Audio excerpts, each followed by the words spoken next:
everyone, welcome back to another theatre vlog. This is going to be slightly different in terms of format from my usual vlogs because I've been to see Six since it's been back in London quite a few times, and obviously I wasn't going to do a vlog for each trip because that would be crazy, but I thought I would do a little vlog about a couple of the times that I've been to see it in London.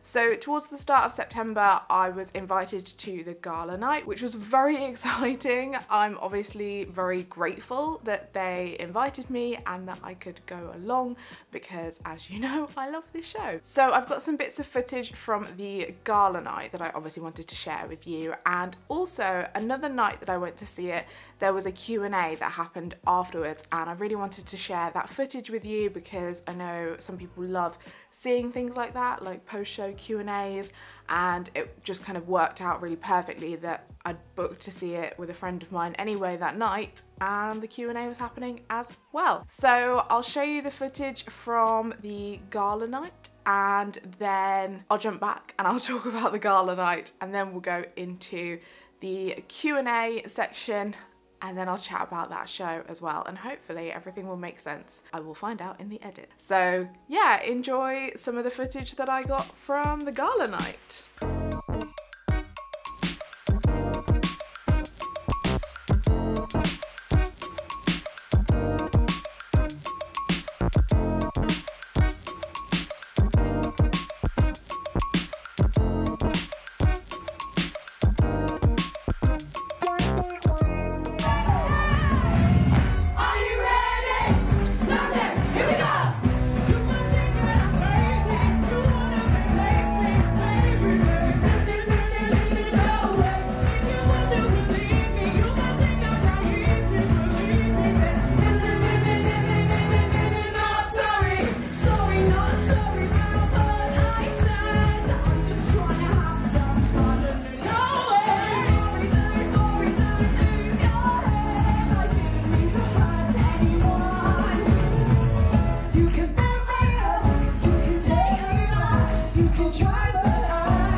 If you're new to my channel and you have no idea what Six the Musical is about, it's about the wives of Henry VIII, and it's them telling their stories rather than us just focusing on the rhyme that everyone probably knows of divorced, beheaded, died, divorced, beheaded, survived. I managed to see Six back in January, and that was the first time I saw it. It was at the Arts Theatre, where it is back in London right now, because they did a few like one-off performances here and there, and I loved it. I completely fell in love with it, and then I managed to see it twice at the Edinburgh Fringe, and as I say, I've been to see it quite a few times in London. So I really love this show. I think it's such a refreshing show, a really fun show. I think the music is amazing and everyone in it is incredible. I just find that when there's a show that makes me so happy, obviously I'm gonna try and see it a few times because life's too short, you know? If you love something, enjoy it. It's been really amazing since Six has come back to London to see just how well it's doing. It's selling out most performances as far as I'm aware. Audiences are absolutely loving it. There's not been a single person that I've known that's seen it or that I've seen on social media that has not enjoyed it. So that's a really, really wonderful thing. And obviously I'm relishing the chance to see it more often. I did do a vlog from Six when I saw it at the Edinburgh Fringe, but I just wanted to talk a bit more about the performers in the show because I know I only kind of briefly touched on them because I obviously saw them twice at the Fringe, but it's nice now that they're in London and obviously a bit more settled to really see how their performances are flourishing. So also there's a new programme in London which is really nice. They had a cute programme for when I saw it at the Arts.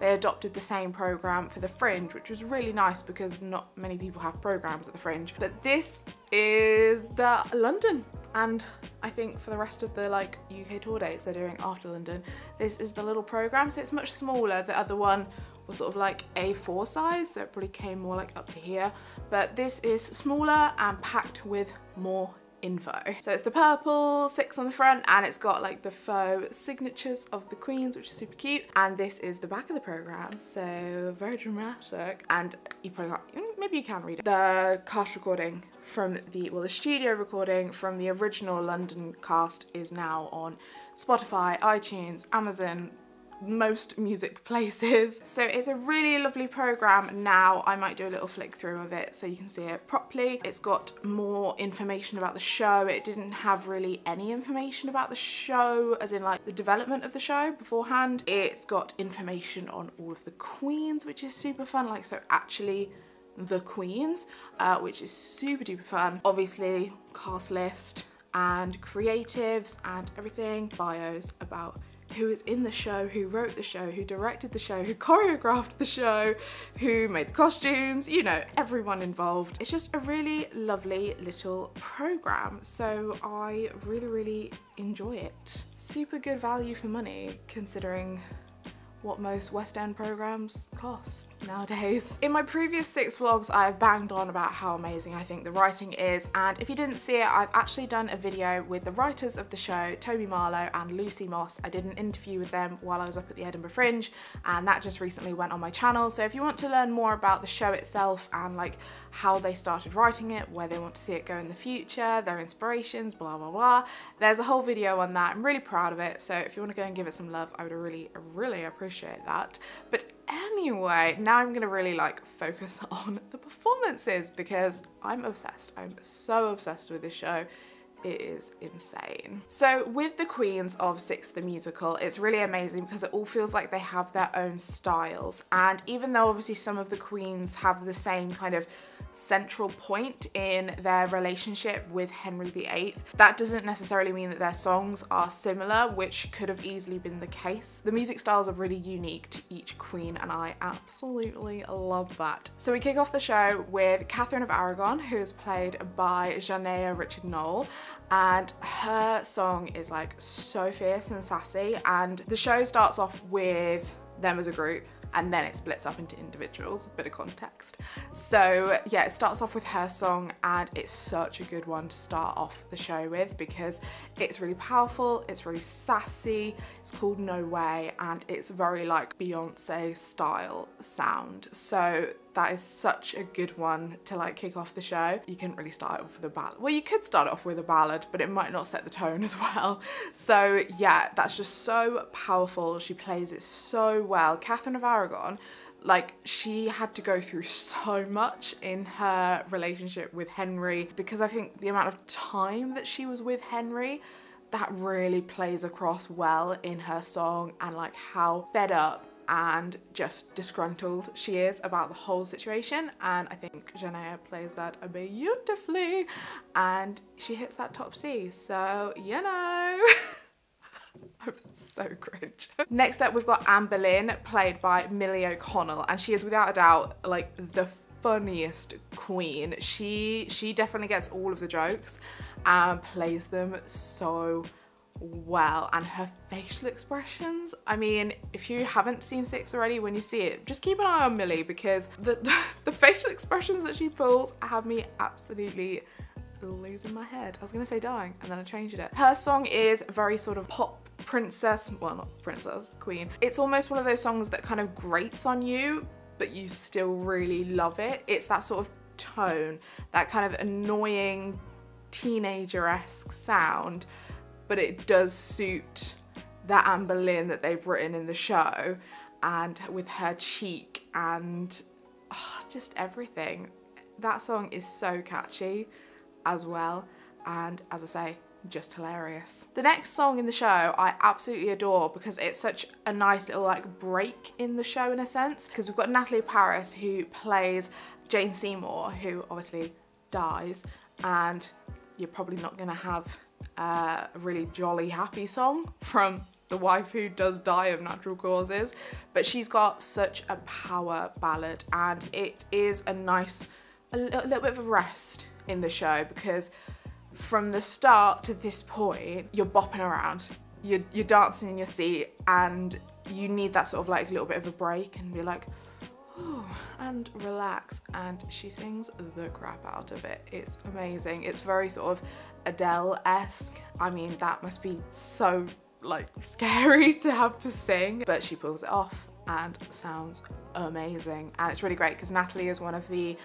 original performers who was in the London cast beforehand, so that recording of her singing Heart of Stone, which is the power ballad, is immortalised, which is fabulous. Then the show definitely takes a turn with Anna of Cleves, played by Alexia McIntosh. I think Anna of Cleves had the best scenario, really. And it's a song that you feel like you don't need to feel guilty about enjoying it, because obviously with the other wives, they went through so much crap, and then you're listening to their stories and like, just like you're enjoying the song, but you feel guilty for it in a little way. But with Anna of Cleves, like, she's good, she's bossing it, and I can fully enjoy this song. So I love that. And for the first show in London, there's a little section of that song where a little bit of audience participation happens, and I was on the front row, so she picked me for it. So that was great. That was really funny though. I'm not going to spoil what happens in case you've not seen the show and you want to keep it surprise. But that is such a bop, and I mean they all are. Even the power ballad is a slow bop. Does such a thing exist? No. The next queen is Catherine Howard, played by Amy Atkinson, and oh my god, her song is like heart-wrenching. It's really upbeat, it's really catchy, very poppy, but what's actually being said in it and what's being like choreographed into it and acted out, oh my god, it's so heartbreaking. A lot of people are calling this the like Me Too song, because Catherine Howard went through a lot of not so great situations with men, and tells us about it. So I don't necessarily see it as like the Me Too song. It's just a tragic situation that still happens too much to this day. Amy sings the crap out of it. It's amazing. How many times have I said that in this video? But she does. She is incredible at it. This queen also does have a bit of that like cheekiness, similar to Anne Boleyn and Millie O'Connell. So it's quite nice that there's that balance on each kind of half of the show where the sort of cheekier aspect comes into play. Kind of makes sense actually, considering as they were both beheaded. Obviously share a few similarities there. Oh god, they're all good songs.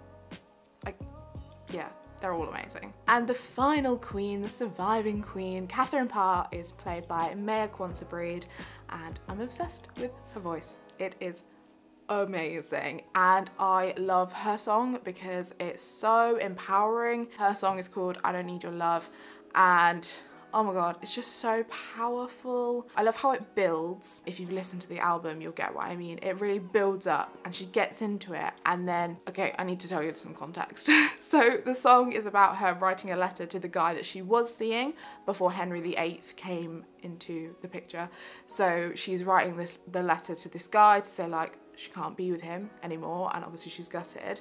So as she kind of gets more angry towards Henry VIII in this letter, the song obviously builds and builds, and then it kind of pulls back down to that kind of sad start.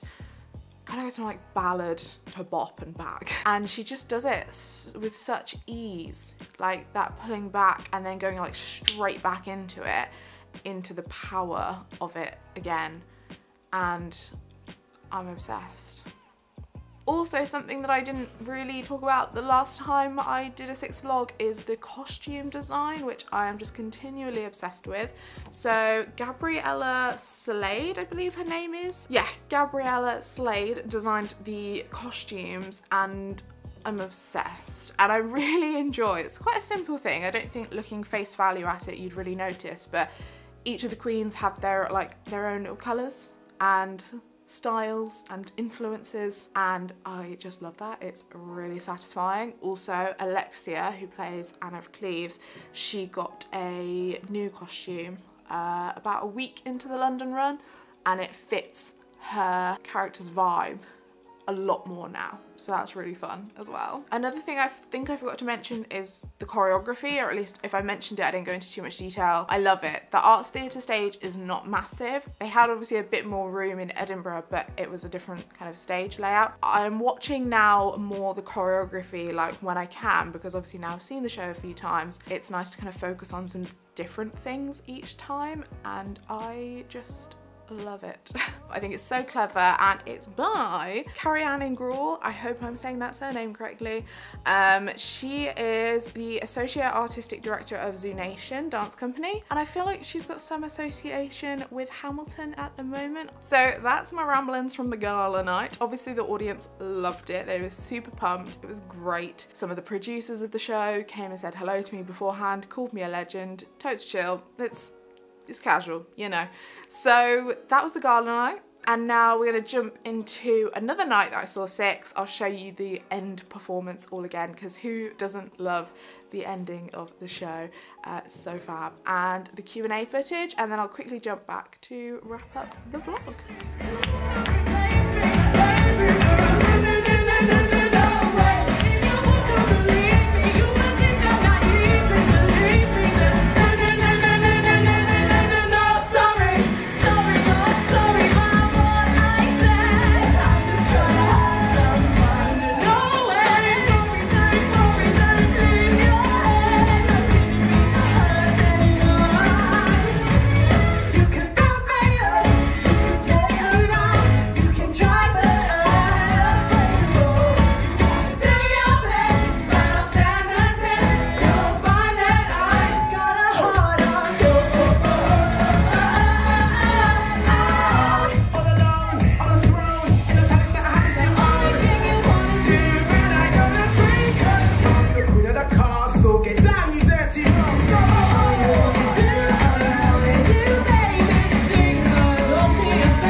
Richard Knoll, Millie O'Connell, Natalie Paris, Alexia McIntosh, Grace Moet, damn, Maya Quansabreed. Yay! Katie Richardson, who's the musical director who you saw in the back there leading the incredible all-female band. And the writers, Marlowe and Moss, otherwise known as Lucy Moss and Toby Marlowe. And Lucy also has co-directed the show. This is your first musical and the first time that you've written together. Yeah. Just tell us briefly, how did you two meet? You were there. On stage. We were at university together, and we met doing a show that I was choreographing and Toby was performing in, and he played a video game avatar, and I was choreographing his video game movements.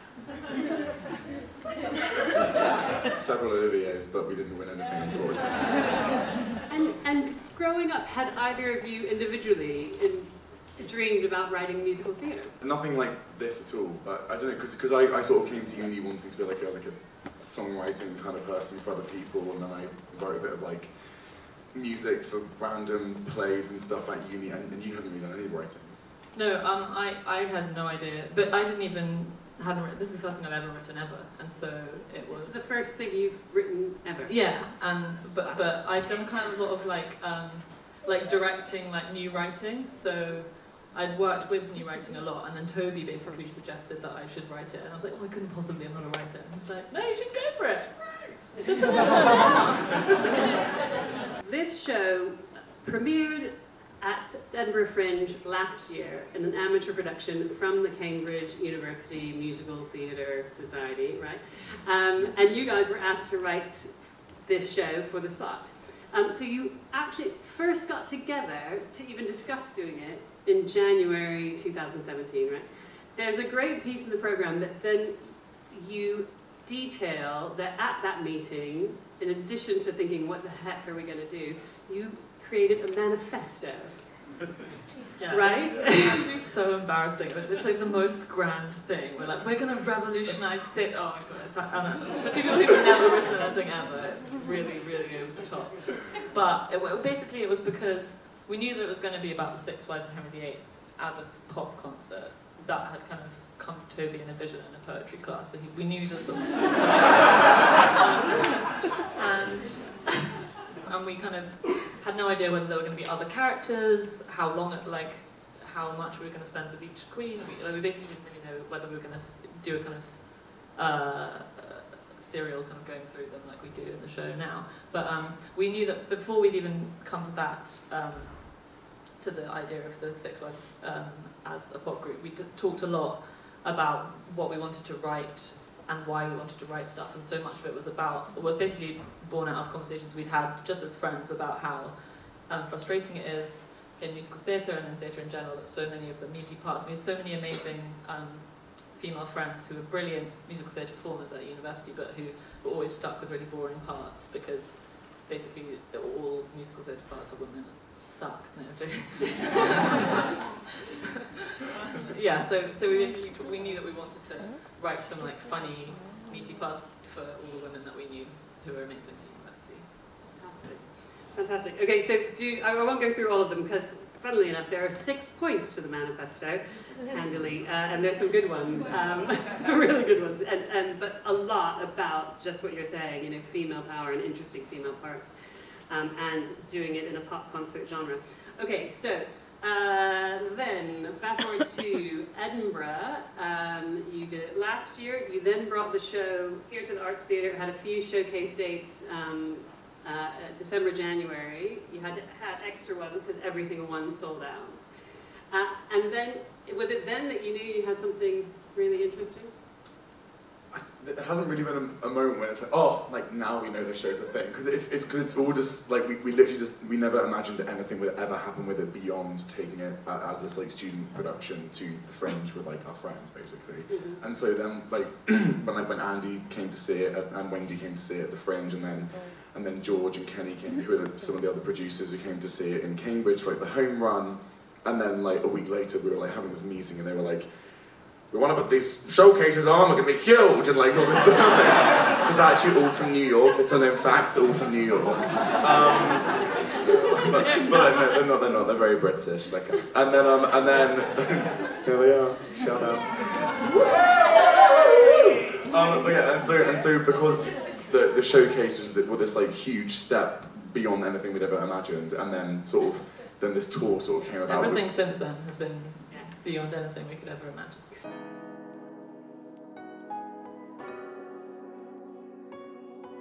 You might have noticed something a little bit different about that second finale clip there, and that is the fact that Grace Mowat, I'm still paranoid that I'm saying your surname wrong.